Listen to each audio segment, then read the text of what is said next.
Henriksen." Serengeti waited until Henriksen looked up at the camera. "Osage and Vale of Tears came here. Barlow was right behind them. They're not here now, and I want to know why. I want to know where they went. I want to know what happened to them."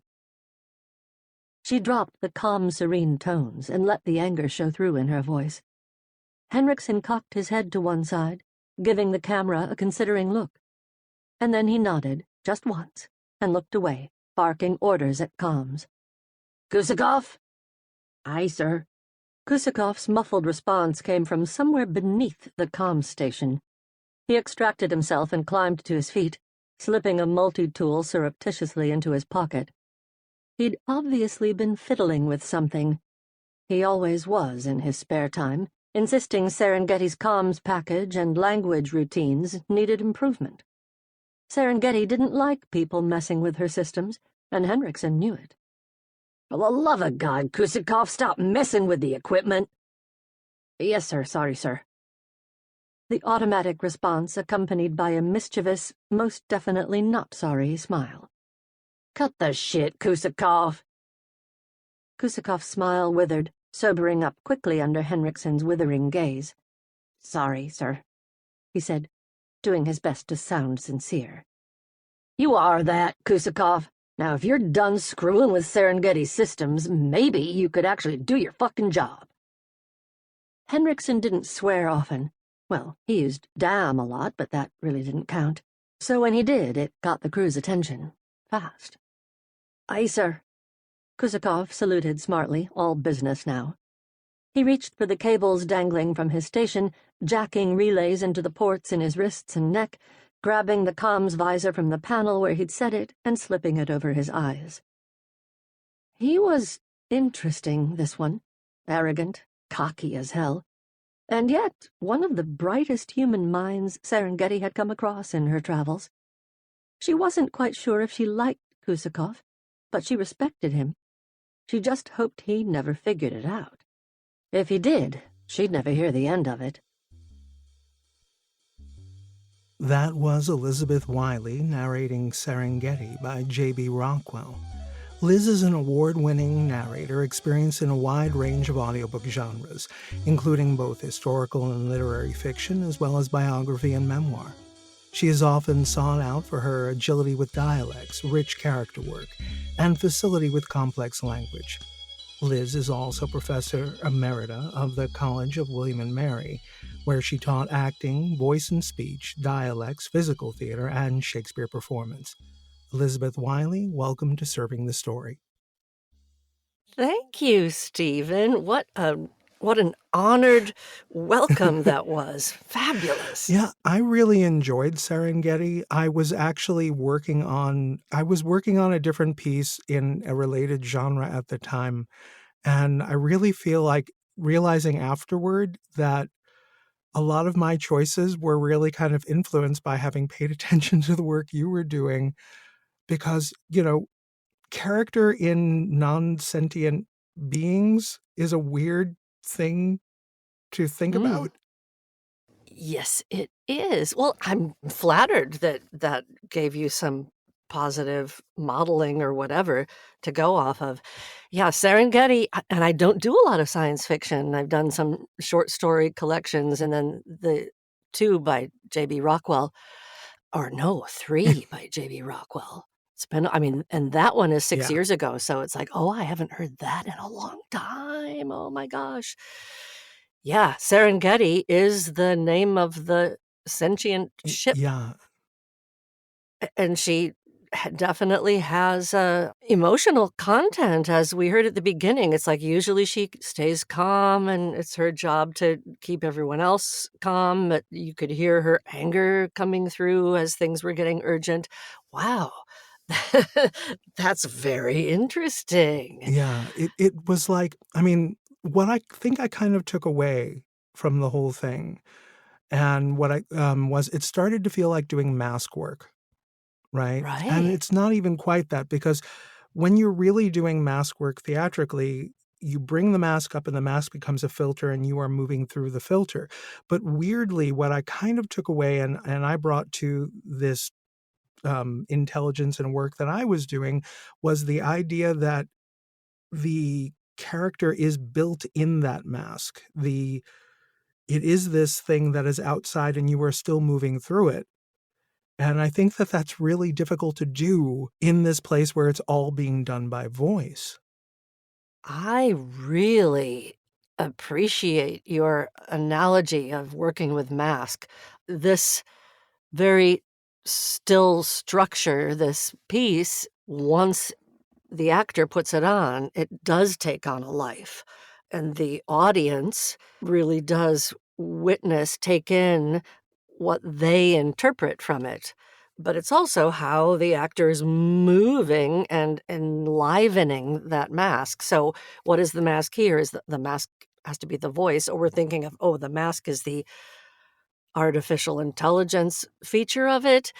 It's an interesting thing to think about because also in these books, we've got this sort of omniscient ship, Mhm. Serengeti, but then she's got all of these little kind of R2D2s, kind of minions that run around and do the little technical work and so forth, and baby ones too. So it's like the two little bots created a small little bot, and it's like their baby. So, and those voices are different because they're not as omniscient. They're more Right. programmed.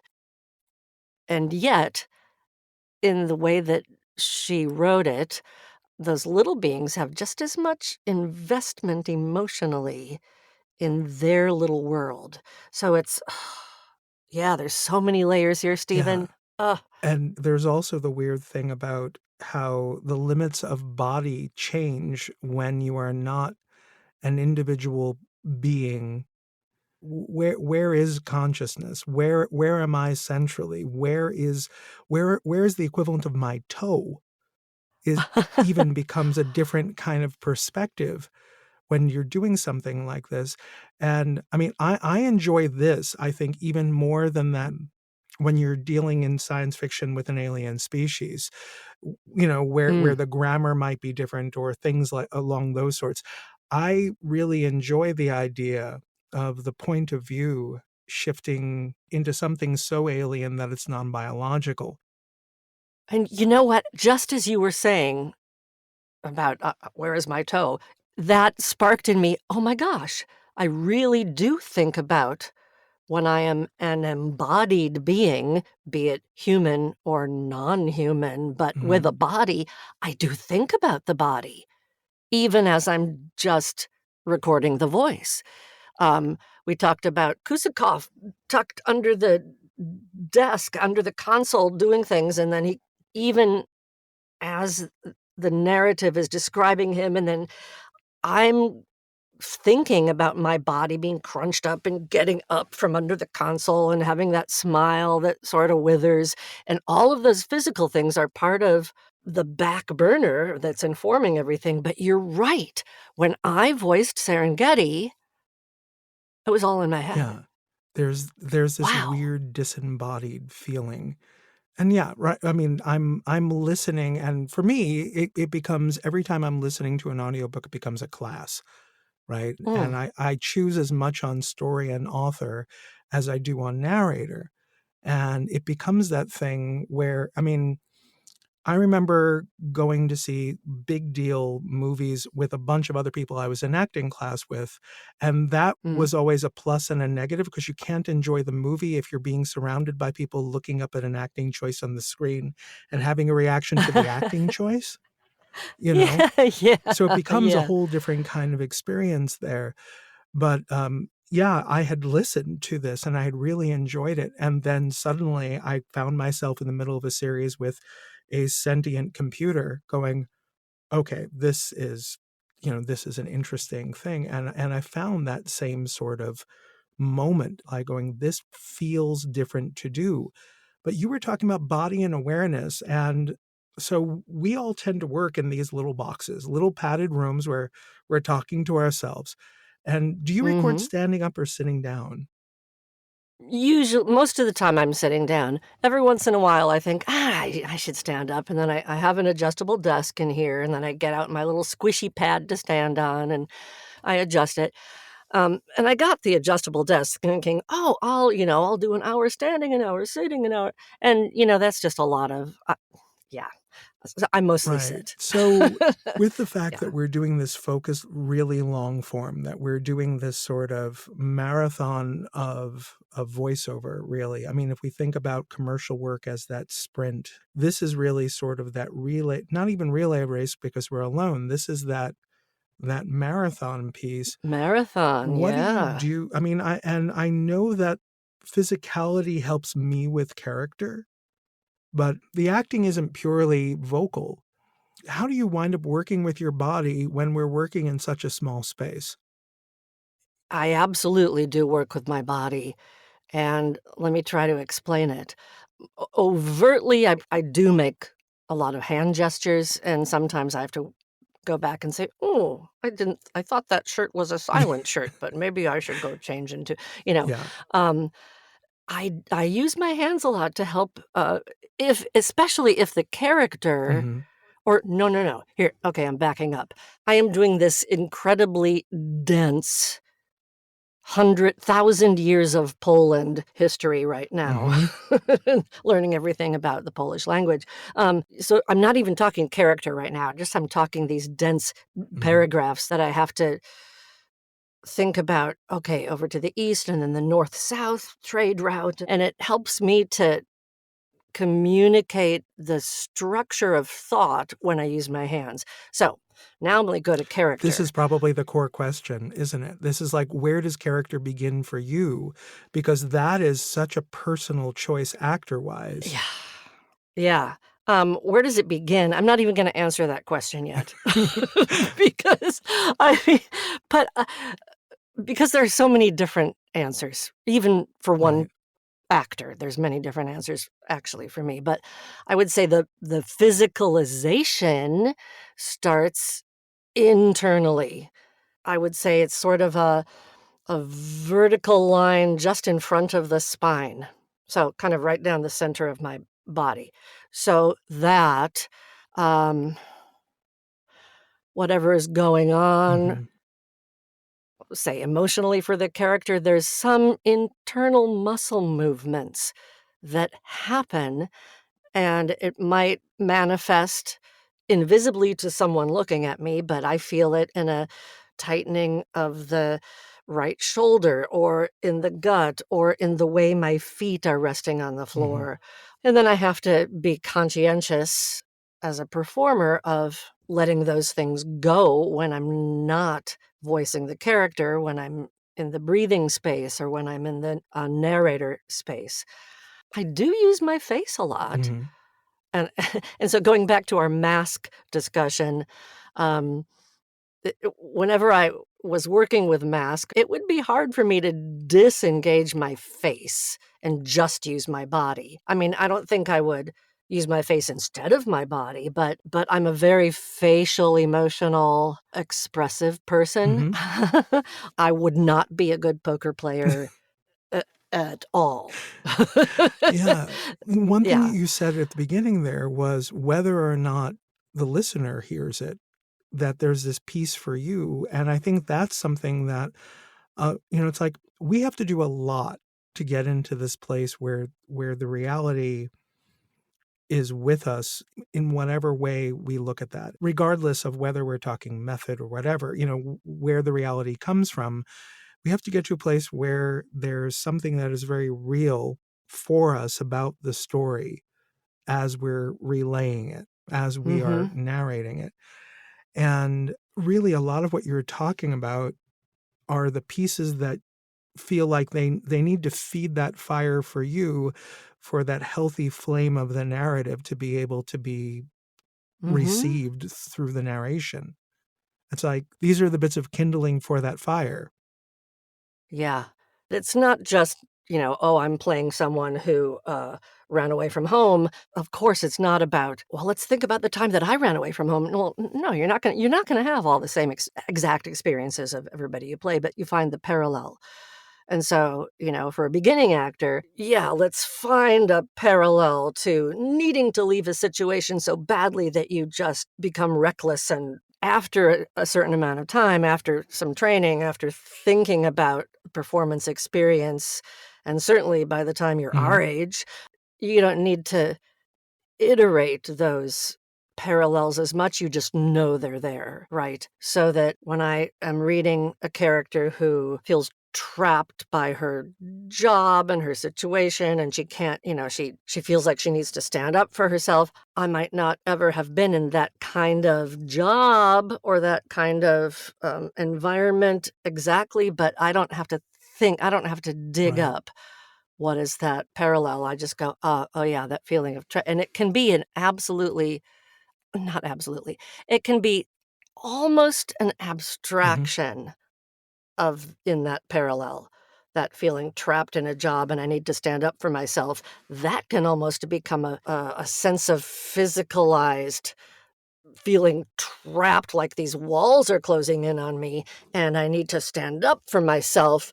I need to get strength in my legs and, so yeah, those parallels can be parallels in situation, parallels in emotion, but they can also become physicalized through an abstraction, which is something that happens for me automatically at this point.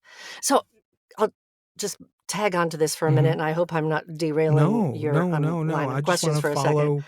follow where we go.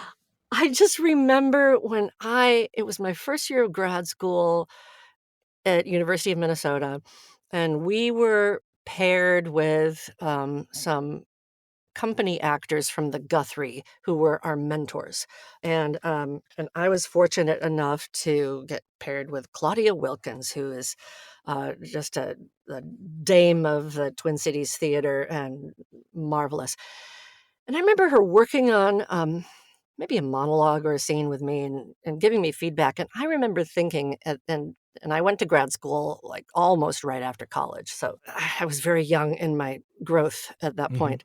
And I remember thinking to myself, how does she make that leap to what the tactics and intentions are? How does she make that leap to know how to guide me? How when and it just seemed like such a it's like, how am I ever going to get there? I don't know how to put this into words. I don't know how to find it. Over repetition and practice and experience, it's there, I don't have to Uh, yeah. And you just did it in that as you were telling the story, your voice evolved back into graduate school you. If you were to wind this back and listen, Mm. you jumped into that character of yourself. You actually put on younger Liz in that moment as you were relaying it in such a wonderfully clear way.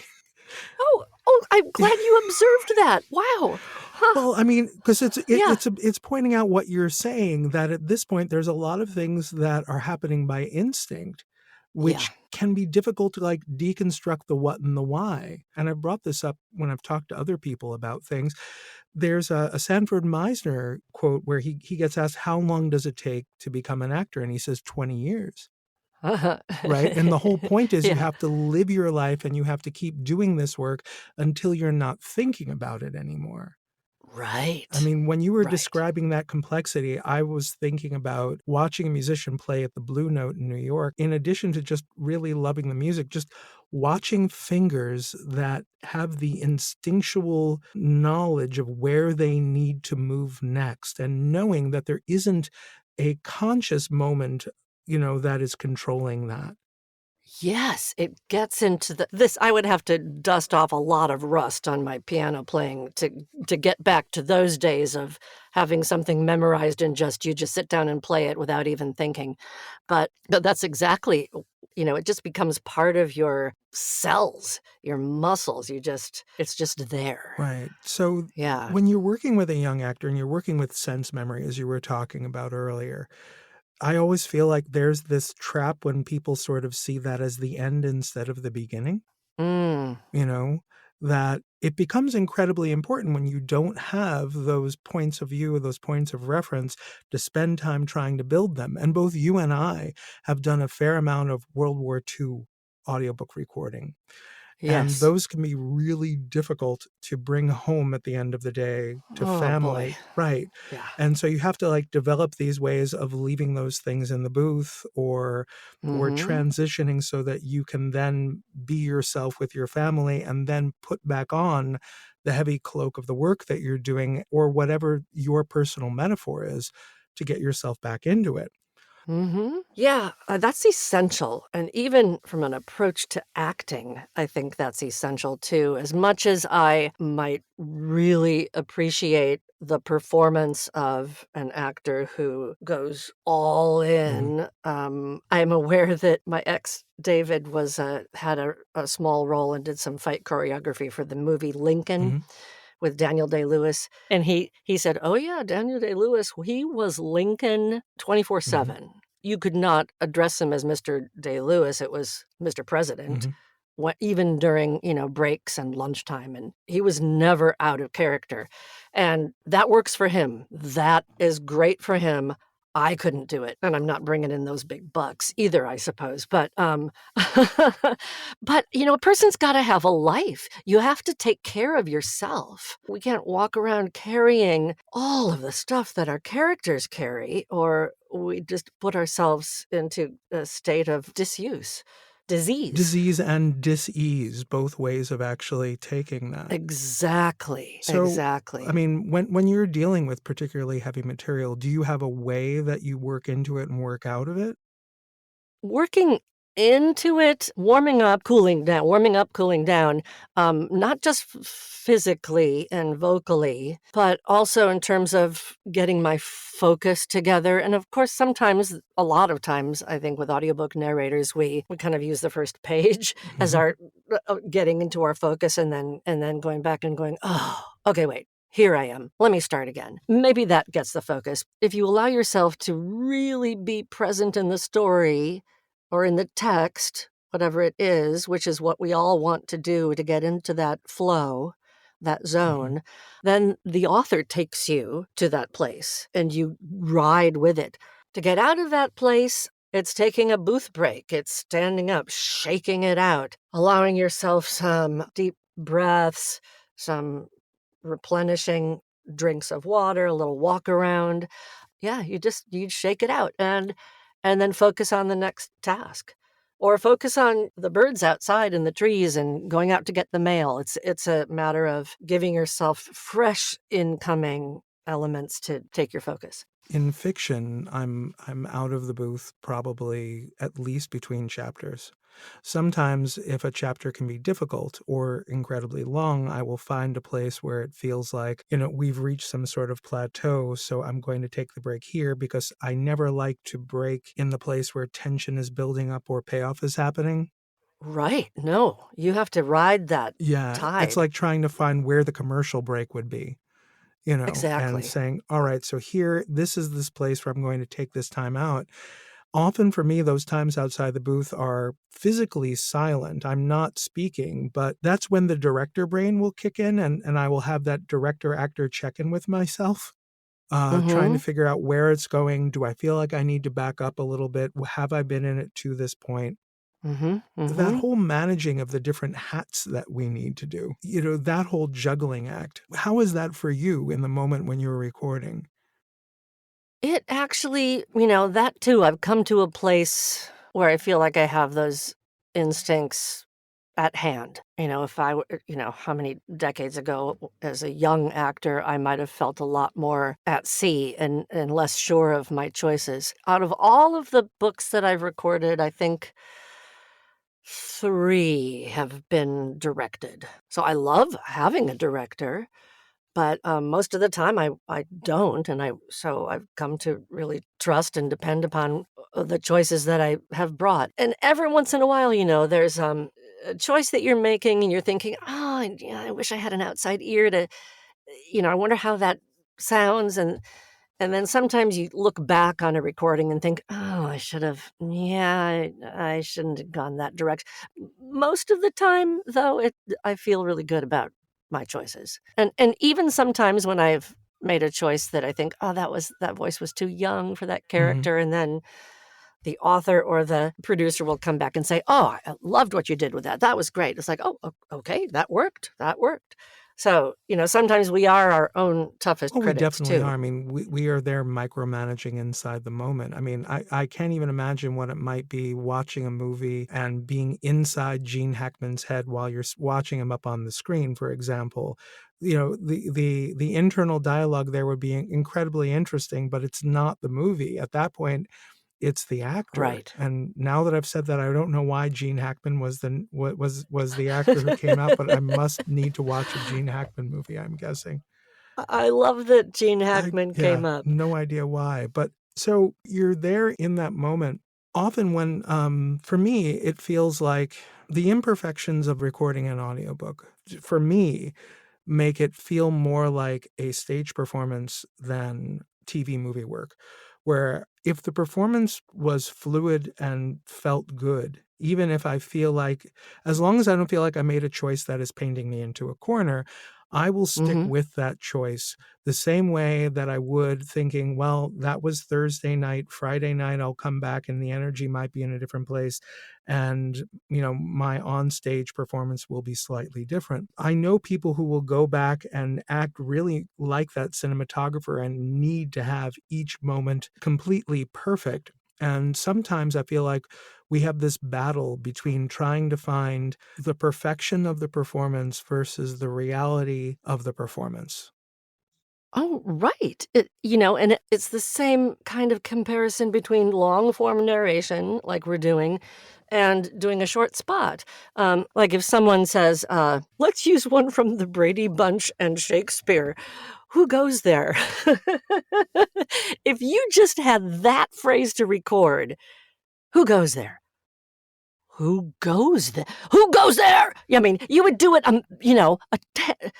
100 different ways and think, I don't know what the client wants. They didn't give me enough information. I'm just going to. But if we're recording a story, if we're recording long form, a book, the author has given us all of this information. And yes, there's not just one way to do it. There's a bunch, as many as there are narrators who could narrate this book. But my choices that I've made will take me to a place that, for the most part, I'm following the characters, the story, the energy that I've created with the author's words, and that's gonna take me to the right place.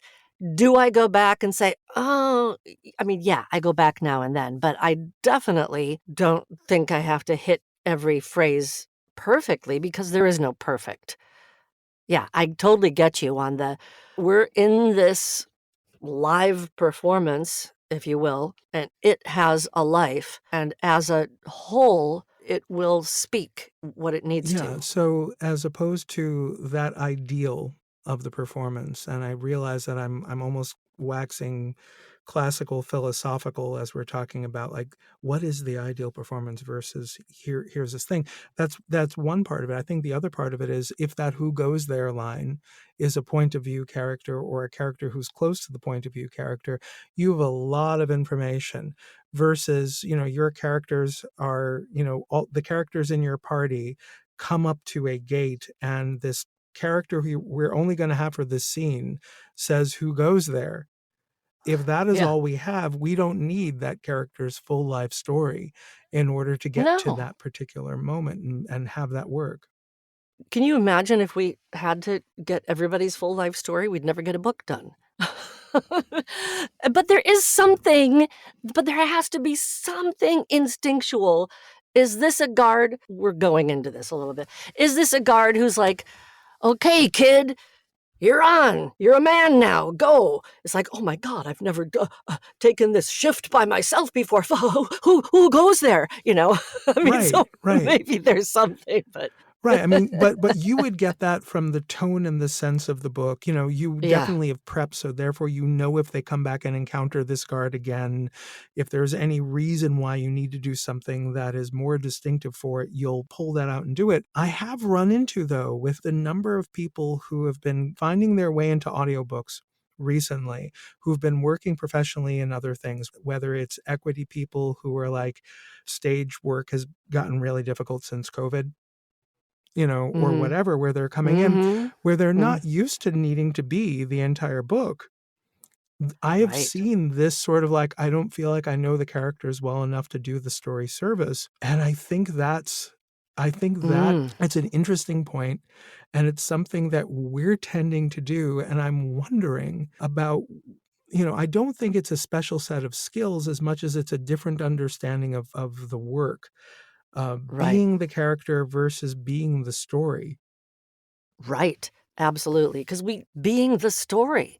Oh, I love that. Because yeah, if this is a minor character, a little side character, it just moves the story along. We don't want to get derailed and go into this whole cul-de-sac of this guy over here. It's just like, yeah, so it does help to have that director's hat on and think, to what purpose is this character here Mhm. in the story, and what is going to keep us in that spine of the book.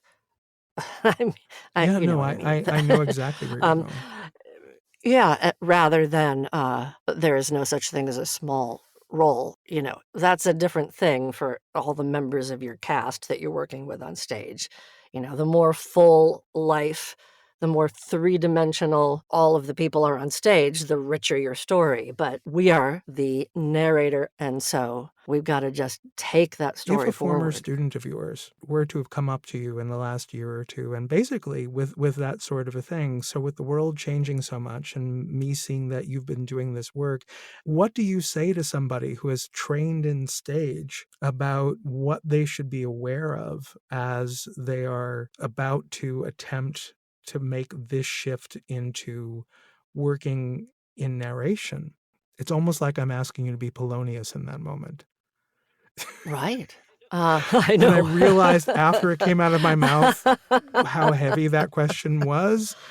That's a that's okay because you already kind of set aside some of the things. It's like, well, let's say they're getting their technical information on, what software should I Right. use, you know. But if I'm just talking about how their acting work up to that point, let's say on stage, might differ when they're in front of the mic reading a single narrator book. I would say that the thing that is most important is that it's not about them. And I guess that's important in an ensemble, in a play on stage as well, of course. But what I mean by that is what we always say, Stephen. It's like we have to put the work at the Mhm. front. We have to put the story at the front. And so that anything I do that takes the listener out of the story is something I need to think about. Okay, that's not serving the story. If it takes the listener out of the story because I've got technical issues, that takes us out of the story. If it takes us out of the story because I'm indulging myself with my interpretation of this character that doesn't necessarily match with what the author has written, then that's something I have to look at. So there's so many ways that Like, could for happen. example, doing an accent so realistically that you're impeding the ability of a listener to actually fully understand the words. You Right. are like, you were talking about doing this large Polish piece that you're working on. And I know from having done a work that was not only set in Poland, but then needed to have Polish Yiddish, which is a different accent. Oh, wow. Wow, yes, And so it's Stephen. like, do I do the Polish Yiddish accent and then have people complain that my Yiddish accent is wrong?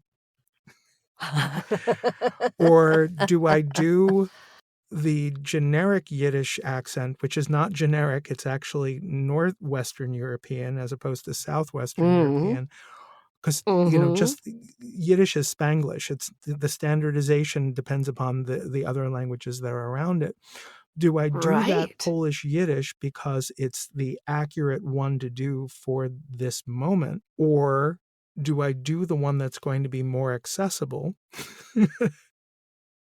What did you end up I doing? decided to do the Polish Yiddish in part because I have one grandmother who actually comes from that specific area, and it gave me the opportunity to work with my mother to say exactly how would your mother have said these words.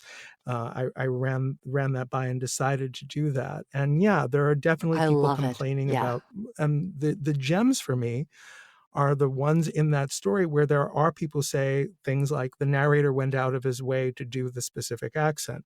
So I've borne the brunt of having done that, because by making that decision, I know that I pulled a lot of those other people out of the story.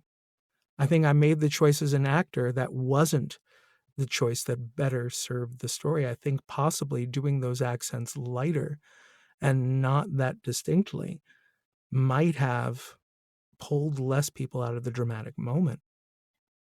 And sometimes we just can't No. know, because you can't please all the people all the Right. time. Sometimes we just have to make a decision that we feel is the best in the moment, given what we know from the author, from the producer, if we have a director, and just go with it. But at all the time, it's got to be, is the story Right. coming through in a way that, I would want to listen to it. I listen back to things that I've recorded. I'll pull something and listen to it, and I'll think, oh yeah, I want to listen to the rest of that story. I forget what happens. you know, I want to listen to that. I would hope that people who are getting into this work and are saying to themselves, oh, but I hate listening to my voice. It's like, wow, I hope you get over that, because you're going to be listening to your voice a lot. But I mean, I do get it, because whenever I did camera work, I always had this sense of, oh, I don't know if I like looking at myself. So I suppose we all have our Yeah, things. I think, though, the camera work thing has something else to it, because the person behind the lens on the other side of the camera has so much control over how you are presented and what view of you gets seen. Whereas, yes, the engineer definitely can do things to make you sound fuller or do other things to your voice. I think there's a lot less, there's a much lighter hand happening. Yeah, So that is I true. think you are definitely getting something that is a lot closer to your performance in audio than when it's on camera, where it's really how you are seen through the camera person and the cinematographer. Those layers Hmm. can really change a lot of your Oh, performance. yeah, there's a lot more layers, I've been definitely. there where I'm listening to people talking about how what disturbs them are the parts that wound up on the cutting room floor, the parts that didn't make it into the Hmm. final take. The Hmm. the version of the line that they said in a different take where they felt it was so much better and they just didn't use that one. Yeah, And yeah, we're totally in control of which take we're turning in if we're doing punch record. You know, yeah. I can go back and do it 10 times if I want to. I know. I am just thinking, forgive the way my brain works here, but, I'm jumping Please. back to Serengeti Yeah. for a second and talking about choices and, does it serve the story? Does it pull people out? And these little bots, and one of them, if I'm recalling, this was a few years ago, Stephen, one of them was described as having this little high squeaky voice, and how high and squeaky do you Mhm. go before it's like, "I don't wanna hear that in my earphones?" Yeah. Is that too much? Or Right. but so you're trying to honor what the author gives you, but it's like, "Yeah, but really that high and squeaky?" And so I remember reading one listener review, which, we always take with a grain of salt if we take Sure. them at all. I try to avoid just your general listener comments, because they can be all over the map on the same piece. But, so Serengeti, won AudioFile's Best Sci-Fi of 2016. But also at the same time on that one, I remember reading this comment that said, "Oh my god, what the hell was she doing with those high squeaky voices for the little robots? That is Yeah. It's like, okay. I mean, no, you can't. You can't please all No. the people all the time, and, you know, I No. if I were doing that one again, maybe I would take it down, like, the 2 whole steps. I Well, don't know. I I mean, the don't less know. extreme version that gets spoken about so much is how do you deal with characters of the other gender? How do Yeah. you deal with people who are biologically male who you are narrating versus biologically female when they're Right. coming up character-wise, because there are Right. so many different ways of handling that. Yeah, and the first place people wanna go with that, people who are young in, narration or young in their acting, is Mhm, with pitch. And sure, that can be an anchoring thing, but you have to deal with the pitch range that you mhm, have as a performer.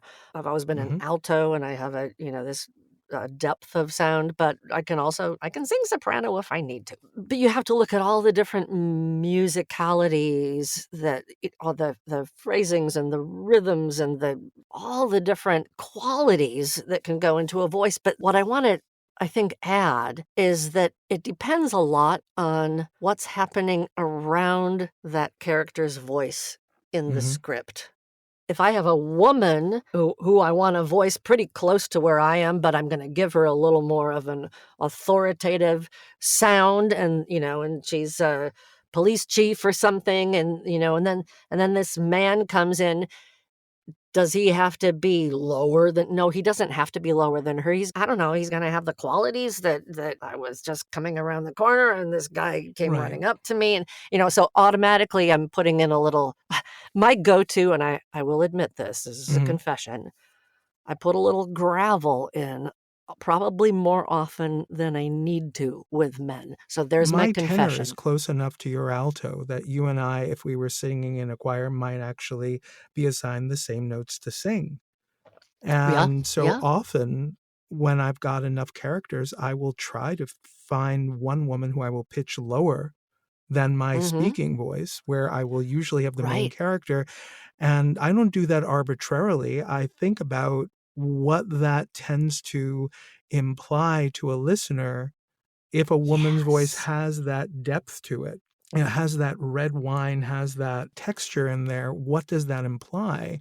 And so I look for that character in a story, in part because I realize that my natural speaking voice is high enough that I can do that without that destroying somebody's mhm, perception of what's going on. yeah. Yeah, and we wanna allow a full range, not only among the characters that we choose, but within a single character, you want to also allow them a range so that they're not just monochromatic, unless they're written to be Right, right. monochromatic, Somebody who's playing everything so Yeah, close to their chest that you're never sure of their emotions, then you're going to yeah. work that way. So if you're avoiding pitch, and the whole pitch and placement and pacing and all those, and I know there are more that I'm not remembering in the moment, but do you know what you tend to go to first, but when you're building that out? Because I always am trying to avoid pitch for that reason, because I feel like there's a stereotype, and if I conform to the stereotype, I feel like I'm doing Monty Python and not an audiobook. You know, I have to add more than just male, female. If it's a male, and I used to do a lot of romances when I first started narrating, but that was, 10 years ago. Um, and I did a ton of them. But I would note if it's a male Mhm. lead who there will be some sexual tension between him and another character, or for whatever reason, this is a character that we're following through the Mhm. whole story. I know that that has to be a voice that has to be easy to listen to, as well as give me lots of information about the character. We do have a bag of voices we can pull out. We're not reinventing the wheel Oh, every absolutely. time. But then we try to give it enough individual information, texture, rhythm, placement, resonant quality that makes it a unique thing too. So yeah, I think about that with some of the side characters. Depending on what information I have about them, I can make them a little more character, or if they're really minor characters, then maybe it's just, who Right. goes there? And then we don't hear from Right. him again, I know there are you know? other examples, but I come back to this because this is usually where I'll run into it in a courtroom scene where you're jumping Mm. back and forth. And there are other Ugh. other kinds of scenes where you're doing that. Are there things that facilitate your ability to move from one character voice to another? If I know that they're gonna be going back and forth in proximity, I need to make the choices that are clear enough, especially if there's not character attribution in the text. So I might say, well, you know what? I'm going to make this guy, I'm going to give him a little a little more forward placement rather than, taking him back and down a little bit, so that I can contrast him to the people he's juxtaposed with. So I'll try to make some choices that are clearly distinguishable. But of course, if you got 5 brothers all having a family reunion, Right, right. then you've got to find a similar thread that says they're from this Mhm. family, but enough personality difference that helps the listener know who's talking. Oh my gosh. Yeah, that's a whole other problem, and I think people fall into something very specifically when you hit that, and the 5 brothers in one family thing, it's like, if you really do listen to siblings, tonally, they're never the same. But Mm, they pacing wise, they may have a similar rhythm. They may have a similar sense of humor, right? yeah. Which is more Yeah. pacing. So understanding that maybe using pacing to determine who are siblings and who are not in a scene. So then that frees you up to then use very different other kinds of placement and setting of tone, as long as the pacing is similar. That should still then read as they are more related than the other people speaking. Right. Yeah. Right. The It's like we can keep going down into the weeds of this. These are the conversations that I feel like aren't the ones that have gotten out there, which is the whole reason for doing this as a series, and why reaching out to people like you who have taught was part of the reason why I wanted to do this. Just as you're saying this now, and I'm so glad you're doing this series. It's a great, way to dig into stuff. Part of the joy of working in the classroom or working with a cast in a stage Mhm. production is that live interactive place where you're reacting off of someone in the moment, in the here and now, and your response or it might spark something out of you that was completely unexpected, and you takes you to a new spot and you've discovered something. um, so the question is, how can we find that sense of discovery and play when we're working by Right. So if ourselves? acting is reacting, then if you are both having the action and the reaction, how do you have that moment? Right. Wow. So part of that, yeah. So part of, I will answer that query or that wondering with a little. I don't think you would have asked me about this, um, but I also know that you won't be Mhm. surprised. Um, Living with me is living with me is something else. As I'm sure many of us can probably Mhm. say. I have a soundtrack. Either I'm trying to imitate the birds that I'm hearing out the window, or the Mhm. Andrew's listening to C-SPAN, and I can't quite hear the content from the other room, but Yep. I can hear the sound of the, and so I'll be imitating all the time sounds of a door Mhm. creaking, sounds of whatever is playing around me, and this is kind of part of the joy and part of the madness Right. of being an actor in life, right? Because I kind of live it. But I will also say one of the downsides of that for me, um, is that sometimes the radio will be on Mhm. or whatever, and I'll be repeating a word that somebody said on a BBC interview or whatever, and I'll realize I've paid a lot of attention to the sounds of the words and the Mhm. vowels, etcetera, or the cadence or the, musicality. But then I step back and I go, "What the hell? Yep.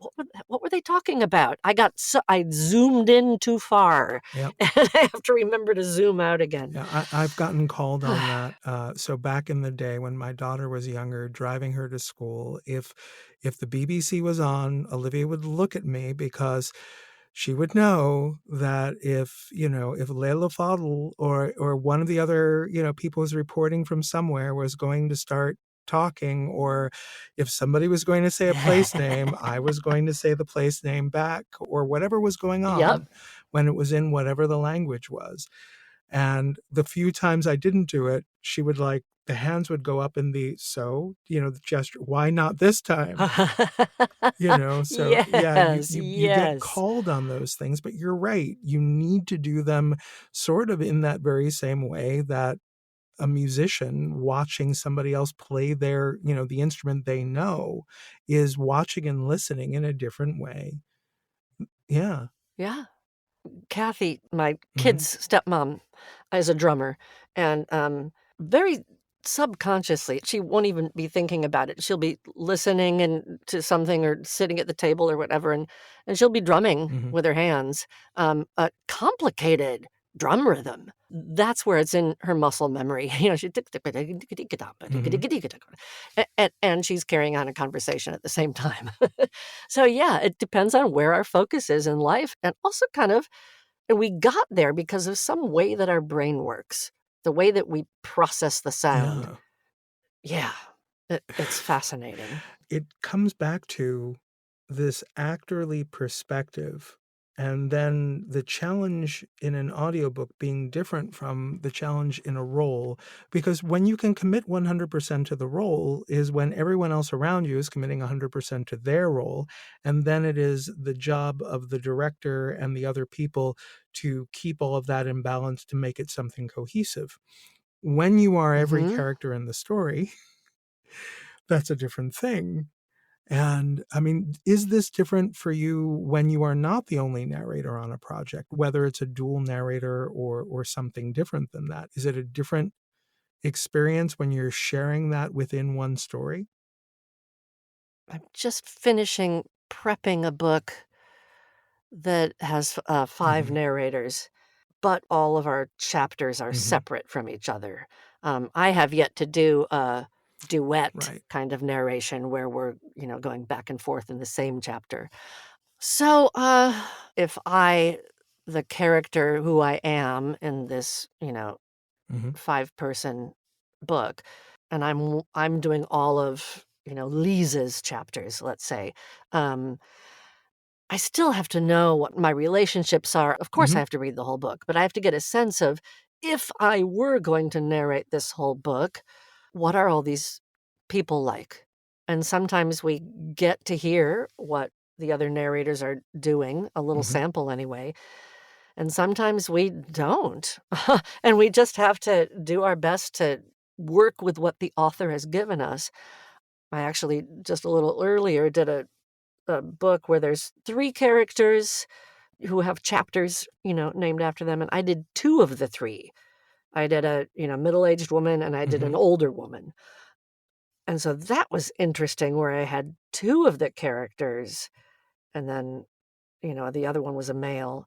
Um, there weren't a lot of characters in that book. It was, side characters. It all took place on a vacation kind Hmm. of. So the characters were limited and it was fairly easy to do. There weren't a lot of place names to look up. There weren't a lot of, these are kinds of people that I could recognize and understand, and it's gonna be a nice Right. beach read. But that doesn't mean it still means that I have to think about what all the people who show up in the story, what are they like? Yeah, have you done a lot of, shared. I've done some I've just finished another one where I am the father's journal entries where somebody else is the primary narrator. And when I've been getting Yeah, these yeah. stories, I've been mostly those sort of characters who are there in retrospect. So I feel like it's less important for me to know the voices of the main narrators. I don't think that getting their performances beforehand with the kinds of roles I've gotten in those multicasts would have changed my choices, because it's not a back Yeah, and forth thing. It is usually that, right. they're going to open the father's journal, or there's a few chapters that are the father's journals or whatever. And those tend to be the ones that I've gotten in those cases. So I'm like, yeah, I'm in the time capsule there. Yeah, you're in a time capsule, so even if you sound and Hmm. I'm not talking from a, engineering standpoint, even if you sound like you're in a different space, it's because because Right. it exists that way Right. in the story. Right. That's So there have been cool. a lot of those. When you were Yeah. describing what you were doing with those two different characters there, you actually reminded me of a very specific, one of my favorite ones early on that I had listened to, which is Three People's Work Who We Love. The two men were Simon Vance and Scott Brick, and they each Mm. did one point of view, and Kate Redding did 2 points of view. Oh, I love her And the work reason too. why you have both Simon and Scott doing one point of view is one of the narrators is American and the other one is male and British, and then the two women are Mhm. both British, but one is very young and one is 20 years older, and the mother of this other, not a character in the book, but part of her motivation. It is Uh-huh. Long Way Down. Long Way Down. Oh, Yeah. yeah, yeah! I was trying to come up with that name because I was thinking, Yeah, "I've listened to yeah, this." and Yeah, what's amazing yeah. is when the chapters are back to back Kate Redding, you're hearing this move from this life-weary mother back to this I can't give a shit teenager. And Mhm, it's a mhm. lovely transition, and then, in part because I think she knew what Simon was doing and what Scott was doing, because she's so spot on, hits her version of how the two of them sound when those people come up as characters in her sections. Yeah, You know, yeah. she's not doing a Simon Vance imitation, she's not doing a Scott Brick imitation, but how they chose to do the characters definitely informs, you know, how those characters speak when they speak in her chapters. Yeah, yeah. And yeah, I would have to say that Kate Redding was a strong influence to me. I was listening to a lot of her stuff when I was starting narrating myself. And I was listening to yeah, all of those folks. Yeah. so that also kind of brings back around the whole thing we've been talking about being in a character, and that's we get into the whole first person, third person, omniscient, versus a localized point of view. And sometimes third person is just first person where you've changed the where you've changed the pronouns because you are so inside one Mhm. person's head.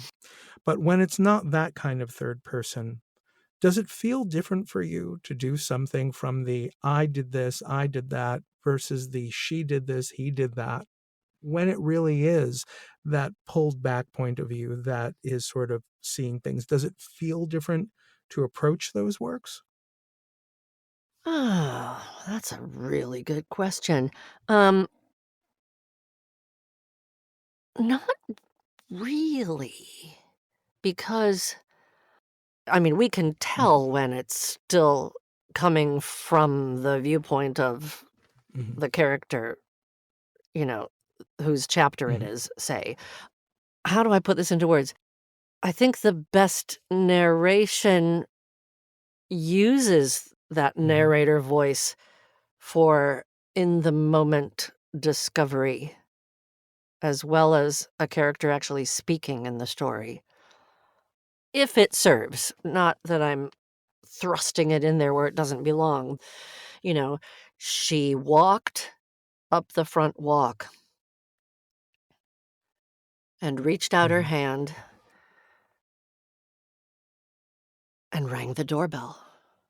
You know, that the way that I did that, there was some backstory there. There's something in there. There's some Right, subtext in right, there. Rather than she walked up the front walk, reached the front door, reached out her hand, and she rang the doorbell. You know, that right. Two very different reads. that was different. Um, because we are all of the visual atmosphere too. I don't have the camera angle or is this a long shot or a close up or, it's all in what we do with our voice. So when third person is not simply an excuse to use a different pronoun in first person, when it's not that, when it really is sort of that drawn back omniscient, how free do you feel Yeah. to allow the narrator to actually comment on the moment? How often Yeah. does that feel like something you can play with? I think I play with it if we're looking at a spectrum of it's reportage and I am Mhm. nonpartisan, if you will, um, all the way to I'm fully in it and I'm involved in it. I tend more towards the involvement as long as I'm not skewing things in a way they shouldn't be skewed. But even when I have nonfiction work, if I feel like this author is talking about the Mhm. history of Poland, I won't go so far as to spit and burp every time I say the Teutonic Knights, Right. and but I will, give something to and he lived a very long life. He lived until he was an Right. octogenarian, that this dynasty of this family, and they finally got this person on the throne, and, I could say he lived a long life. He was the king of Poland until he was whatever. I could say that Mhm. absolutely removed, or I could say that with if I feel like that section has been leading up to, "Ah, finally, here is someone who didn't get on the throne Right. and die, or didn't get on the throne and then lose all of these territories." If I feel like the author is kind of leading us to that, then I like to bring some of that in because then it feels like that material reaches the listener Right. better. I've often had people, and actually even David Dorsch, had said this to me at one point early on when we were talking about the difference between, fiction and nonfiction, and David's point was to do nonfiction well, you have to be a really good substitute teacher. Uh-huh. I've always taken that to heart because the basic idea is I've often found that if the kids know that I have a strong investment in the material, then they're more likely to Yeah. remember whatever it is that I'm saying. So the idea that the teaching is in the subtext, the teaching Uh-huh. being in the subtext, is not that the facts are related through the subtext as much as the opinions and everything that are shaping the facts, those things are all there. And so my excitement, my focus come out through how I manage the subtext in that nonfiction in that moment. And so I find that exactly what you're talking about, the how you say something as simple as, and he lived a very long life, that delivered very differently will come across very differently, and and using those things to bring the audience with you. If you're acting and you're on stage, you have one person's subtext to deal with. If you're if Mhm. you're narrating the audiobook and it's fiction, you have everybody's subtext to deal with. And if you're narrating the audiobook and it's Right. nonfiction, then you're back at the author. And yeah. And you have to discover and channel their enthusiasm Mhm. for the subject because this is their focus, their research. They've spent how long? Years, maybe, maybe Mhm. not, but writing this book, whatever the subject is, that's their, Right. passion. So how can I discover that in a way that communicates that same connection to the topic? And I've often think, man, if I had sat every book I was supposed to read Mhm. in college, if I had sat down and narrated it, I would have understood the material so Yep. much better. Yep. But, of course, we wouldn't have No. had time to do all of that. But yeah, because we have to get inside Right. of it. We have to get Right. inside of it. Because it's the understanding of the material, which is what is coming through in the narration, that isn't necessarily the shaping of the words. It's how the words are affecting you as you are narrating Mhm. them that is making the connection. And that is what's uniquely human in the moment, I would have to Yeah. say. Yeah. Wow. Whew. Whew. These are great Yeah, questions. Liz Wiley, thank you so much for taking the time to sit down and have this conversation today. I really appreciate it. I really appreciate your care and thoughtfulness and your guidance in this discussion. Your presence and your voice are so centering and Thank you. calming that I feel like even if I'm spinning off into, I don't know what I'm saying, don't worry, Stephen will bring me back. Thank you. Thank you. So, what do you have coming out soon that you're excited about? Because this will take a little bit before I have this together. So, what's coming out soon that you'd like everybody to know about? Right. I will talk about one I Okay. just had come out. Um, well, I mean, a few weeks, I guess. It's called Appassionata, and it is the story of a family that's done very well in Southern California, um, with their startup, and then the other characters that really becomes about are their, personal household Hmm. servant who is a Chinese immigrant, and then a Mexican immigrant down the Hmm. street who is struggling to get her green card, and, so we're dealing a lot with issues of immigration, issues of racism, issues of classism, but the thing about this book, it's called Appassionata after, the music Hmm. Beethoven's musical piece, and so we hear music layered in, not only between chapters, but sometimes within or underneath what's happening in a chapter, so every chapter has some piano Hmm. happening, and some of the music was even, composed for the book. So it's a real marriage of music and narration, which is exciting. Yeah. Fantastic. And then just to touch on the music part again, and so maybe this is a theme, the book that I'm just about to Hmm. record, and I think I can say this, it's called Five-Part Invention, and for anyone who's, been a piano student, I remember Bach's 2 and 3-part inventions. It's called Five-Part Invention because it's talking about 5 different generations of women, and there's a piano also as a main character even, Hmm. main player in the story. So yeah, there's music in these stories, literally and by what we Yeah. bring to it. How's that I for a think wrap that's up? great. Thank you so much for your time. I really appreciate it. I love talking to you, Stephen. Let's do it Okay. again. Okay. You have been listening to Serving the Story. This week's guest was Elizabeth Wiley, hosted by me, Stephen J. Cohen, with production assistance provided by Adriana Melendez and Olivia Arthin. Serving the Story is produced and distributed by Spoken Realms, found on the web at spokenrealms.com. Tune in again next time when our guest will be actor, author, and award-winning narrator Julia Whelan.